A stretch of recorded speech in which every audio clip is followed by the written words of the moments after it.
कि से ताकतवर है। इसे कुएं में बंदी बना के रखने में काफी मुश्किल होगा।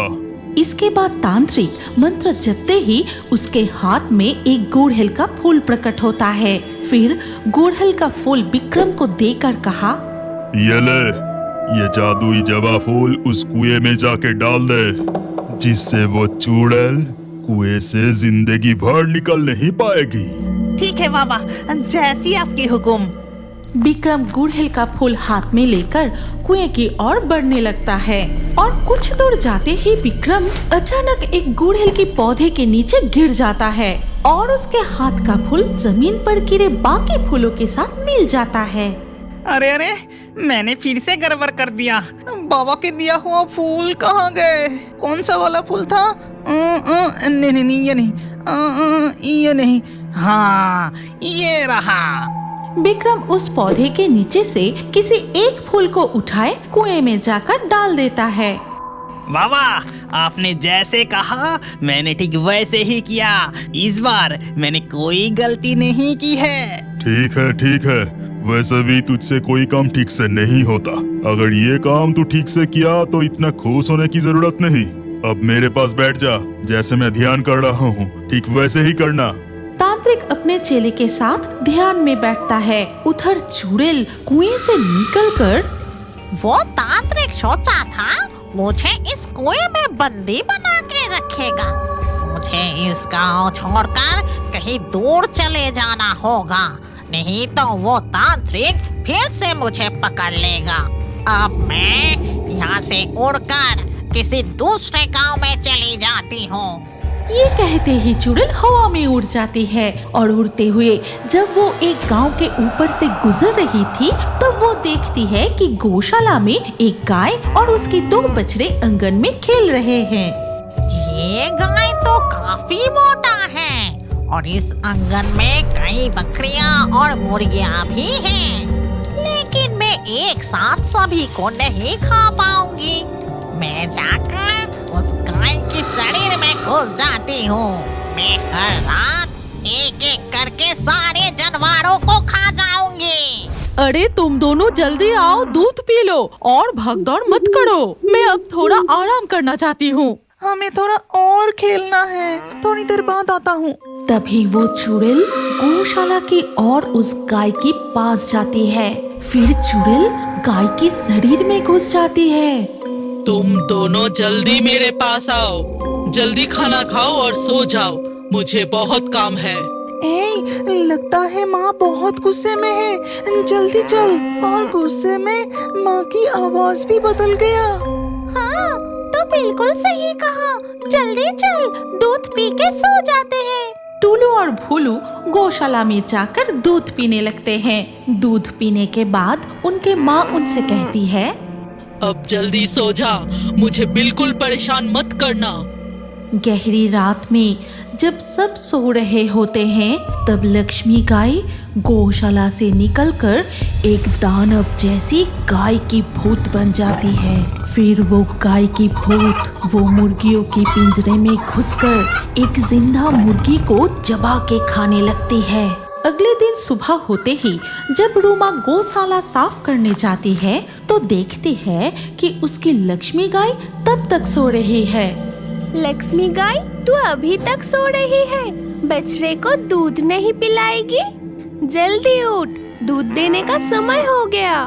ठीक तभी उसकी प्यारी लक्ष्मी गाय खड़े होकर जोरों से पैर पटकती है, जिससे रूमा को बहुत चोट लगती है। क्या रे लक्ष्मी, तू तो मेरी सबसे प्यारी और शांत गाय है, तुझे क्या हो गया? मुझे चोट पहुंचाई। आज मैं तुझे घास काट कर नहीं दूंगी, खुद जाकर खेत से घास खा ले। फिर लक्ष्मी गाय अपने दोनों बछड़े को लेकर मैदान में घास खाने के लिए जाती है। माँ, यहाँ का घास बहुत ही सख्त है, मैं इसे खा नहीं पा रहा। तुम मुझे घास तोड़कर दो ना। नाटक तो देखो, घास तोड़ कर देनी पड़ेगी। मैं नहीं दूंगी, जो खा सकते हो खाओ, नहीं तो भूखा रहो। मैं उस जंगल से थोड़ा घूम कर आती हूँ। ये कहकर लक्ष्मी गाय पास वाली जंगल में चली जाती है। तभी क्यों रे लक्ष्मी गाय, आज तू तेरी मालकिन के बिना ही मेरे जंगल में घुस आया। आज मैं तुझे चबा के खा जाऊंगा। क्या तू मुझे खाएगा? देखते हैं कौन किसे खाता है। ये कहकर लक्ष्मी गाय भूत के रूप धारण करके उस लोमड़ी पर झपट पड़ते ही उसे जिंदा खा जाती है। मैं हूँ सर्वशक्तिशाली चुड़ैल। वो लोमड़ी सोचा था मुझे खाएगा। अब मैं यहाँ से जाती हूँ। दोनों बछड़े को लेकर गौशाला लौटना होगा। ये कहते ही भूत का रूप बदल के लक्ष्मी गाय मैदान में अपने बच्चों के पास लौट जाती है। फिर ये क्या, तुम दोनों अब तक घास नहीं खाए? अब तो हमें गौशाला में लौटना होगा। माँ, तुम्हारे मुंह पे ऐसे लाल निशान क्यों? अरे वो कुछ नहीं, एक कांटे वाले पौधे खाते समय हल्का सा कट गया है। चलो अब लौट जाते हैं। लेकिन माँ, हमें बहुत भूख लगी है। हम थोड़ी सी भी घास नहीं खा पाए। तो मैं क्या करूं? जंगल में मैं अपना पेट भर चुकी हूँ। वापस चलो। फिर लक्ष्मी अपने 2 बछड़े को लेकर घर लौट आती है। फिर रात गहरी होते ही लक्ष्मी गाय फिर से भूत का रूप धारण करके गौशाला से निकलकर बकरियों की तरफ बढ़ता है और एक जिंदा बकरी को खा जाती है। इसी तरह हर रात एक एक करके बकरी, मुर्गी, बतख पकड़ के खा जाती है। और सुबह होते ही रुमा देखती है कि हर दिन एक एक करके उसकी पालतू जानवर कम होती जा रही है। लेकिन ऐसा क्यों हो रहा है, रुमा को कुछ समझ नहीं आता। मेरे इतने सारी मुर्गियाँ, बतख, बकरियाँ सब कहाँ चली गई? अब मेरा क्या होगा? अगर ऐसा चलता रहा तो कुछ ही दिनों में सब खाली हो जाएगा। ये कहकर रुमा पेड़ के नीचे बैठकर रोने लगती है। तभी उसी रास्ते से तांत्रिक और उसका चेला विक्रम जा रहा था। बेटी, क्या हुआ तुझे? इस तरह रो क्यों रही हो? मेरे घर का पालतू जानवरों एक एक करके गायब होता जा रहा है बाबा। ये तो लोमड़ी ने भी नहीं किया। अगर ऐसा होता तो खून का निशान मिलता। लेकिन हर दिन एक एक पालतू कहाँ जा रहा है, कुछ समझ नहीं आ रहा। चल, मुझे अपने घर लेके चल। रुमा तांत्रिक को अपने घर के आंगन में ले जाते ही तांत्रिक को आभास मिलता है कि यहाँ कोई प्रेतात्मा छुपी हुई है। फिर तांत्रिक को पूरा आंगन घुमा के दिखाती है। लेकिन जब वो गौशाला में लेकर जाती है तभी लक्ष्मी गाय पर नजर पड़ते ही तांत्रिक समझ जाता है कि इसी के शरीर में चुड़ैल छुपी हुई है। ये क्या? तांत्रिक यहाँ कैसे? मुझे बिल्कुल शांत रहना पड़ेगा, नहीं तो वो तांत्रिक समझ जाएगा कि मैं यहाँ हूँ। तांत्रिक मन ही मन एक योजना बनाता है। फिर रुमा से कहा, मुझे सब कुछ ठीक ठाक लग रहा है। लगता है तेरे जानवरों को लोमड़ी नहीं खाया। चल विक्रम, अब हमें लौटना होगा। तांत्रिक गौशाला से निकलते वक्त एक मंत्र जपते हुए अपने हाथ में मांस का एक टुकड़ा लाता है। फिर उस टुकड़े को वहाँ फेंकने के बाद थोड़ी दूर आगे बढ़ते ही जैसे ही गाय उस मांस को खाता है तभी गाय के शरीर से चुड़ैल निकल आती है और तभी वो चुड़ैल कैद हो जाती है। अरे, ये तो वही चुड़ैल है जिसको मैंने बंदी बनाया था। वो उस कुएं से बाहर कैसे आया? विक्रम डर के मारे तांत्रिक को उस दिन की पूरी घटना बता देता है। सब कुछ सुनने के बाद तांत्रिक मंत्र पढ़कर चुड़ैल को एक कांच की बोतल में बंद कर देता है। मैं नहीं छोड़ूंगी किसी को भी नहीं। एक बार मुझे बाहर निकलने दे, फिर तुम दोनों का गर्दन मरोड़ दूंगी तांत्रिक। ये मौका तुझे दोबारा नहीं मिलेगा चुड़ैल। इसके बाद तांत्रिक और उसका चेला गांव में लौट के उस कुएं के पास जाते ही उस बोतल को कुएं में फेंक देते हैं। साथ ही एक गुड़हल का फूल भी डाल देते हैं।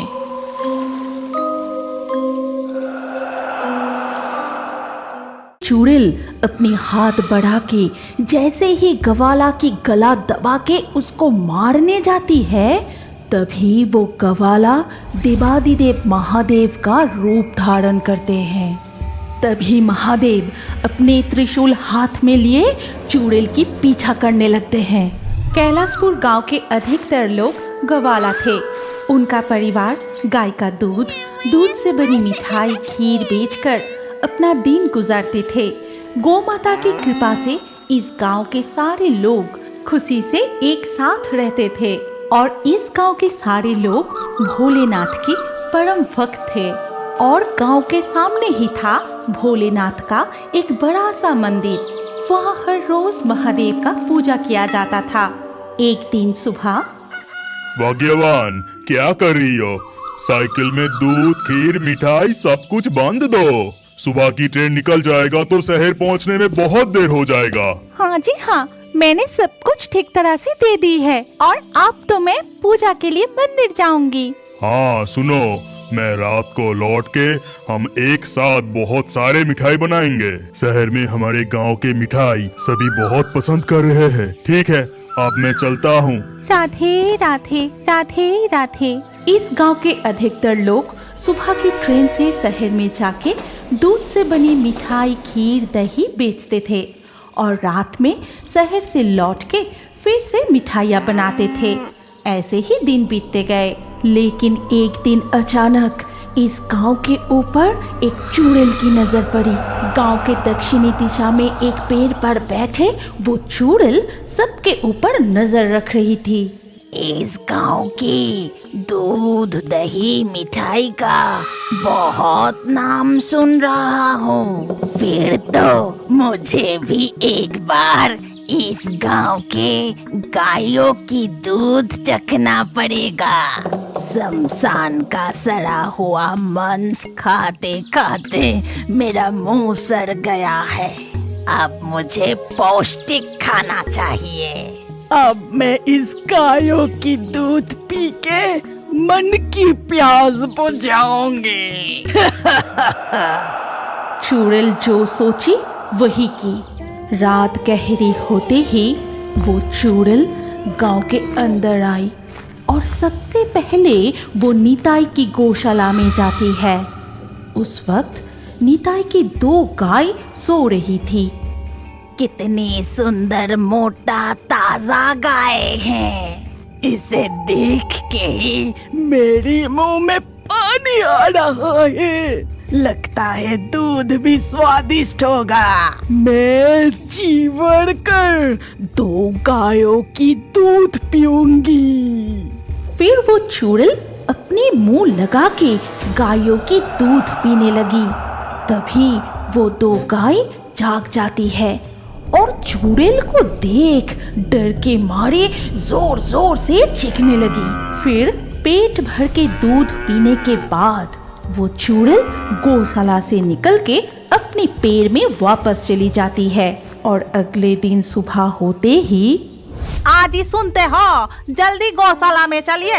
अगर तुम बछड़े को नहीं पकड़ोगे तो मैं दूध कैसे निकालूंगी? कब का सुबह हो चुका है, अभी तक मेरी बेटी भूखी है। तुम इतना देर क्यों कर रहे हो? चलो ना जी।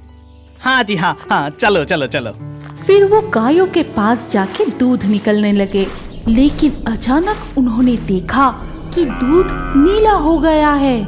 हे जी, क्या तुम भी देख रहे हो कि दूध का रंग कैसे नीला पड़ गया है? ऐसे तो पहले कभी नहीं देखा। नीना गाय की क्या तबीयत खराब है?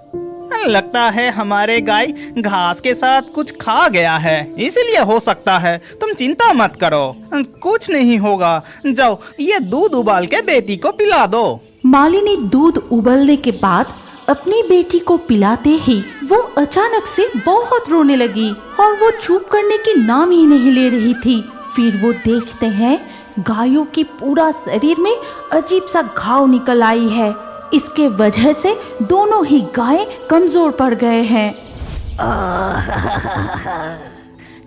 कल उस गाय की दूध पी के मुझे बहुत शांति मिली थी और आज सिर्फ एक गौशाला से नहीं, बहुत सारी गौशाला से गायों की दूध चोरी करके पी जाऊंगी।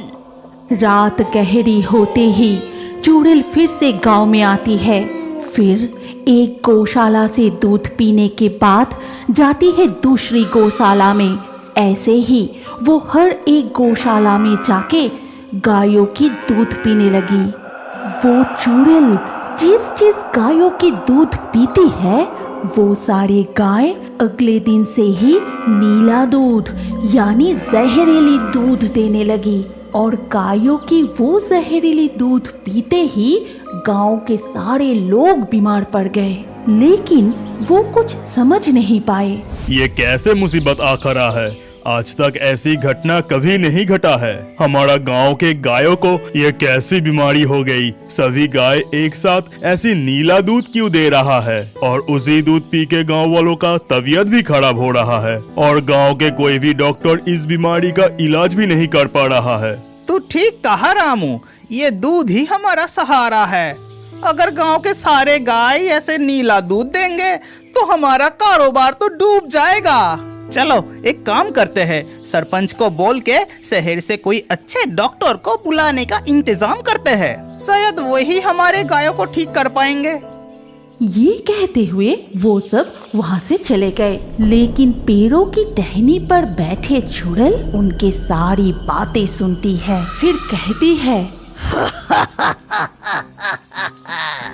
शहर के बड़े डॉक्टर भी इस बीमारी का कारण पकड़ नहीं पाएगा। इतने दिनों तक मैं सिर्फ गायों की दूध चोरी करके पी रही थी, लेकिन आज से एक एक जिंदा गाय होगा मेरी रात की खाना।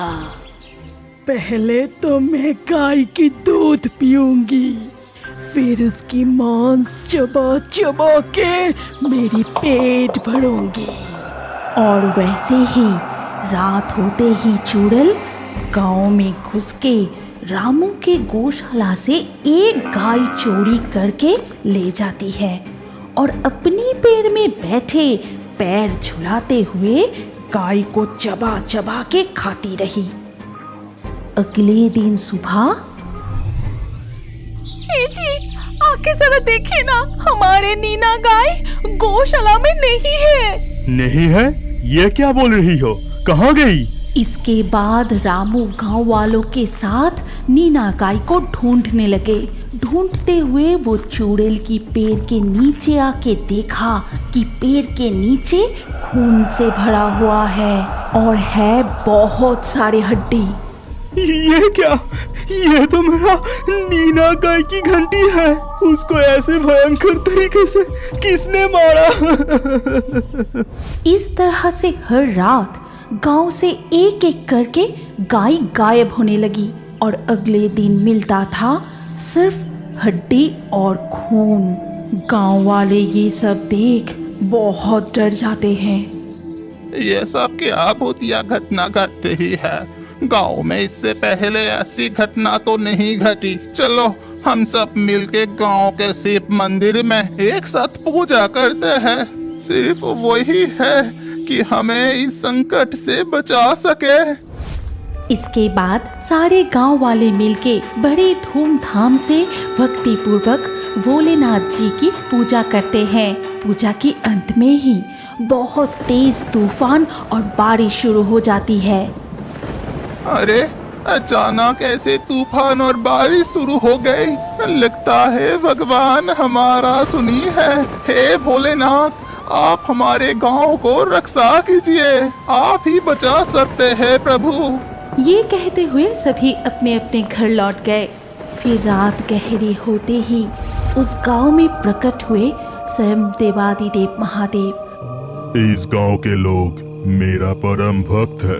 ये लोग अत्यंत भक्ति पूर्वक मेरा पूजा करते हैं। उस चुड़ैल से इस गांव को रक्षा करना ही पड़ेगा।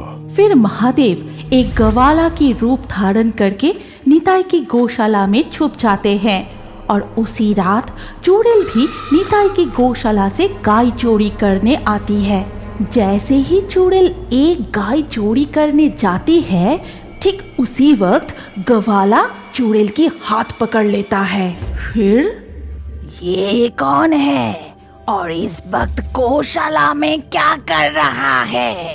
एक साधारण सा गवाला आया है एक चुड़ैल को रोकने। आज इस गाय के साथ तेरा भी खून चूस के पी जाऊंगा। ये कहते ही चुड़ैल अपने हाथ बढ़ा के जैसे ही गवाला की गला दबा के उसको मारने जाती है, तभी वो गवाला देवादिदेव महादेव का रूप धारण करते हैं। चुड़ैल, तेरी इतनी साहस, तू ऐसे मासूम जानवरों के ऊपर अत्याचार कर रही है। आज तुझे ऐसा सबक सिखाऊंगा कि हमेशा याद रखेगा। तभी महादेव अपने त्रिशूल हाथ में लिए चुड़ैल की पीछा करने लगते हैं। मुझे छोड़ दीजिए देवादिदेव महादेव, गलती हो गई। मैं फिर कभी ऐसी गलती नहीं करूंगी।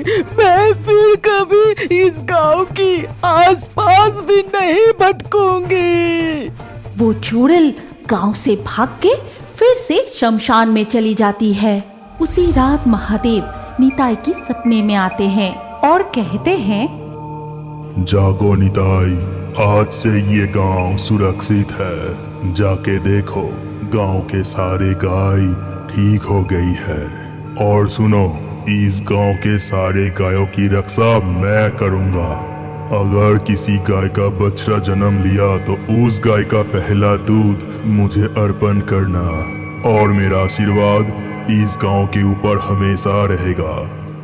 सूरज की पहली किरण निकल